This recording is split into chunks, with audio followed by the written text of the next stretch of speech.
Bonjour, mon nom c'est Jasmina Capellan et ça me fait un énorme plaisir d'être avec vous aujourd'hui pour le 514 Magazine. Ça fait 28 ans que je suis au Canada et ça a été une opportunité merveilleuse que ma mère puisse sortir de mon pays pour nous offrir tous les avantages que nous donne ce pays. Ce qui me donne l'énergie pour pouvoir me lever à tous les jours, c'est mes deux précieux enfants. Donc, c'est vraiment mon pourquoi, c'est le moteur de ma vie qui me pousse à donner le tout pour le tout.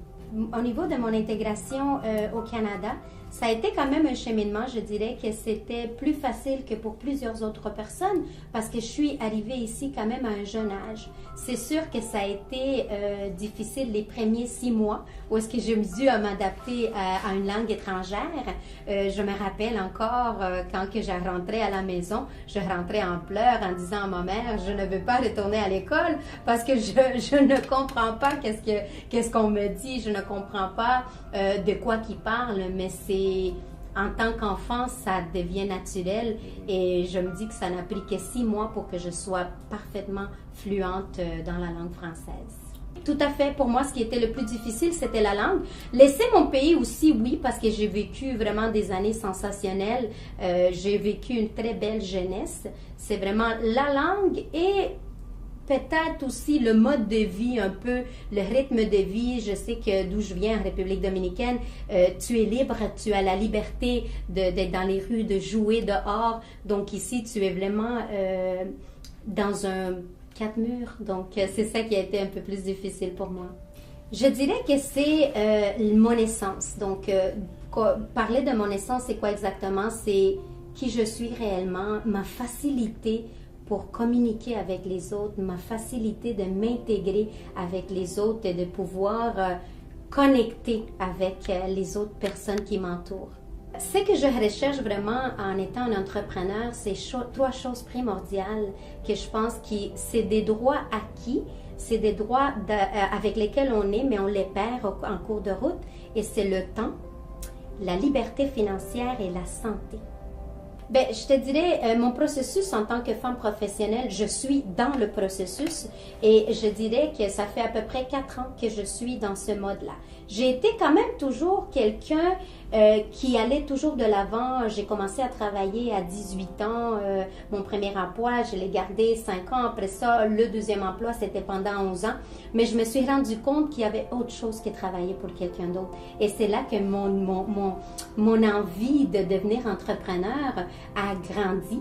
Et j'ai eu une opportunité qui est arrivée à moi, une opportunité d'affaires que je suis en train encore de développer, mais cette opportunité-là m'a permis et me permet encore une fois de pouvoir avoir une croissance personnelle vraiment qui va au-delà de toute attente. Donc, c'est-à-dire, dans ce que je fais, dans quoi je me développe, j'ai la possibilité d'aller chercher un niveau plus haut, mais pas parce que quelqu'un me l'impose, sinon parce que j'ai décidé moi-même d'aller vers le mieux. Puis, ce que je désire par-dessus tout, c'est qu'il y ait beaucoup plus d'hommes et des femmes, et même des jeunes qui soient en mesure de recevoir et d'avoir ce réveil, cette envie de faire plus que se lever le matin, aller travailler, rentrer à la maison. Donc, de donner le tout pour le tout et aller au-delà de nos attentes, au-delà de nos limites, parce que je pense que nous, je pense même pas, je crois que nous avons tous la possibilité, la chance et le devoir de vivre une vie complètement merveilleuse. Puis, quand tu travailles pour quelqu'un d'autre, malheureusement, c'est pas nécessairement le cas. Je suis en développement, je suis en devenir et je suis vraiment à la recherche. J'ai cette grande envie de pouvoir rencontrer des personnes qui veulent aller vers ça, qui veulent aller et donner beaucoup plus de qu'est-ce qu'ils sont en train de donner aujourd'hui, d'aller au-delà de leur potentiel et qu'ensemble nous puissions grandir. Tout à fait, mon domaine d'affaires me demande d'être en groupe. Pourquoi? Parce que mieux vaut grandir, si on peut le dire de même, mieux vaut grandir ensemble que quand tu le fais tout seul. Quand tu le fais tout seul, tu peux toujours réussir, mais c'est beaucoup plus long le cheminement, tandis que Quand tu aides, tu t'aides en même temps. Et quand tu apprends et que tu enseignes à d'autres, mais à ce moment-là, tu as l'opportunité de pouvoir aussi continuer à grandir quand tu donnes aux autres personnes de ton temps, de tes connaissances. Donc, tu n'es plus laissé vraiment à toi-même. Ton succès absolument dépend du succès de l'autre personne qui est à côté de toi. Puis c'est ça que j'aime de qu'est-ce que je fais. Oui, tout à fait. Je dirais que c'est vraiment travailler la base et c'est de changer. Encore une fois, c'est paradigme où est-ce qu'on dit tout le monde est tout seul. C'est pas vrai qu'on est des individuels. C'est la société qui fait en sorte que nous sommes individuels. Mais quand tu arrives à un moment où est-ce que les gens sont en groupe, tu vois que tout le monde est heureux, tout le monde a cette joie de vivre. Donc c'est vraiment d'aller de l'avant et d'aller donner. Aller vraiment parler aux gens et dire, tu sais quoi? Si on travaille ensemble, nous avons beaucoup plus de possibilités de pouvoir réussir que quand tu le fais à l'écart, dans ton petit coin tout seul. Donc, je pense que c'est ça vraiment d'aller dehors et de dire aux gens, regardez, on peut réussir les choses quand on se met puis on le fait ensemble.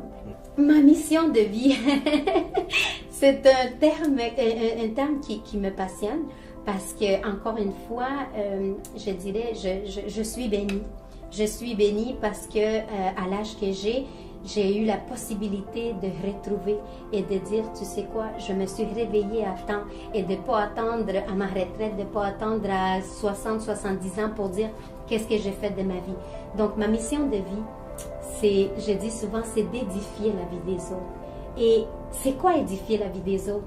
Mais c'est de pouvoir, tout en même temps que je m'achemine, tout en même temps que je grandis, pouvoir apporter d'autres personnes à grandir avec moi.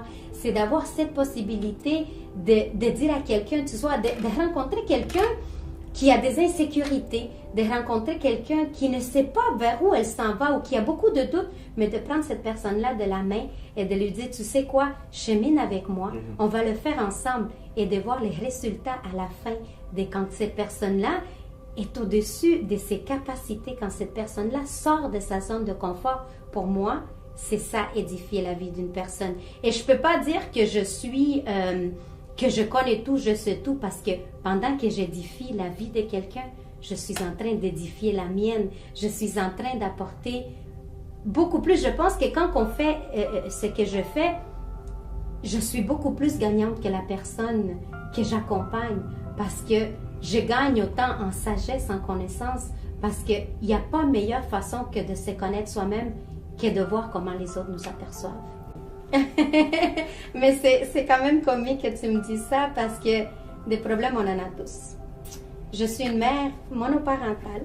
J'ai quand même la chance d'avoir le père de mes enfants qui m'aide dans toute leur éducation et tout, chose que je sais qu'il y a beaucoup de femmes qui n'ont pas. Mais c'est certain que des problèmes, on en a tous. Des défis. Plutôt que des problèmes, moi, je les appelle des défis. Mais tu sais pourquoi? Parce que j'ai une philosophie de vie où est-ce que je vois chaque problème comme une opportunité pour grandir.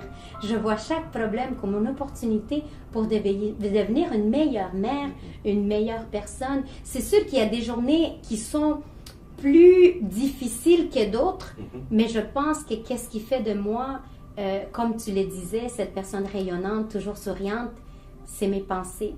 À chaque fois que j'ai une pensée négative qui vient, je la remplace par une pensée positive. Puis, c'est aussi le fait que je ne laisse pas le négatif prendre le dessus de mon positif. Donc, mon positif, il gagne toujours. Je suis une personne que, oui, il y a des journées plus maussades que d'autres, mais quand ces moments-là arrivent, j'essaie de le combattre à tout point. Puis comment je les combats? Avec de la méditation, en écoutant de la musique. Quoi de mieux qu'une bonne musique latine, surtout, pour se mettre vraiment dans l'ambiance, puis changer complètement ces petites, moi je l'appelle, ces petites bibites-là, ces petits démons qui va essayer de t'arabaisser. Donc, c'est vraiment de combattre ces petites voix intérieures qui te dit toujours, qui t'enfonce vers la noirceur, vers le négatif. Donc, c'est ça, moi. Je dirais que c'est vraiment la passion avec laquelle je vis chaque jour de mes jours et que je vis énormément au présent. J'essaie le plus possible de vivre aujourd'hui le moment qu'on est en train de vivre et pas penser à demain ou à hier. Donc ça m'aide énormément beaucoup. J'ai, jusqu'à date, j'ai passé par 2 séparations. Donc, une séparation, la première séparation, c'était une séparation après 15 ans de vie commune avec le père de mes enfants. Puis, par la suite, quelques années plus tard, j'ai été encore en couple pendant 2 ans. C'était quand même une relation à distance, mais ça a été une relation assez intense. Donc, j'ai quand même, dans les 2 occasions, sombré dans comme on dit, sombrer vraiment dans cette noirceur-là. Puis, la première, elle a quand même été difficile, très difficile, je dirais, mais c'est vraiment les enfants qui m'ont permis d'aller de l'avant. C'était quand même le père de mes enfants, donc j'avais comme pas le choix que de la surmonter.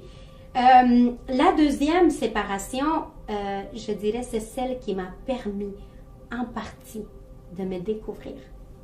De découvrir qui j'étais, parce que ça m'a apporté dans un moment tellement de désespoir.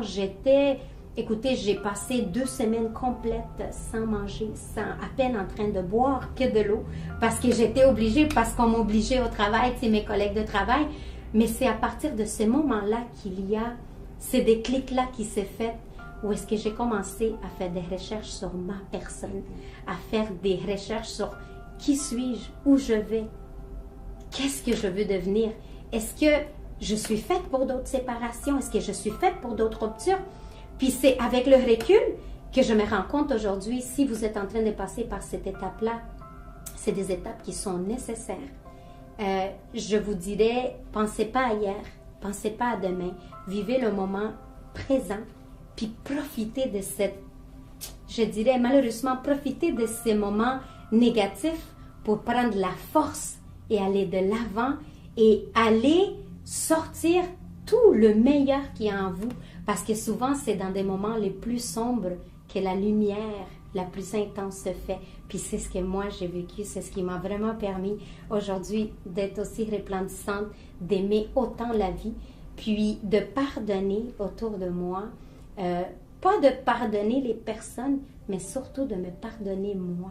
De me pardonner moi et d'accepter qui je suis, d'accepter mes erreurs, d'accepter mes difficultés, de tout accepter. Puis c'est en acceptant, en m'aimant surtout moi, en me mettant moi comme priorité, qu'aujourd'hui je suis la femme que je suis. Pour les femmes qui veulent se lancer, qui sont déjà des entrepreneurs, je dirais, c'est vraiment écoutez votre cœur de un. Essayez le plus possible, je dirais, c'est vraiment d'essayer de vous connecter avec votre essence, mais surtout de savoir pourquoi vous le faites. Vous avez décidé de devenir entrepreneur. C'est quoi? Pourquoi? Puis quand vous savez vraiment le pourquoi, quand le pourquoi il est toujours là présent, vous êtes en mesure de combattre n'importe quel défi qui se présente devant vous. Puis, restez toujours positive. Être entrepreneur, ce n'est pas une tâche facile. C'est des gros défis, c'est des gros sacrifices, mais qu'à la longue, ça vaut énormément la peine. Puis, continuez, allez jusqu'au bout de vos rêves. Puis, quand que vous sentez que vous ne soyez pas capable, allez vous ressourcer dans ce pourquoi vous avez fait. C'est pourquoi vous avez commencé au début. Que ce soit vos enfants, que ce soit pour le temps, que ce soit pour la liberté, que ce soit pour vos santé.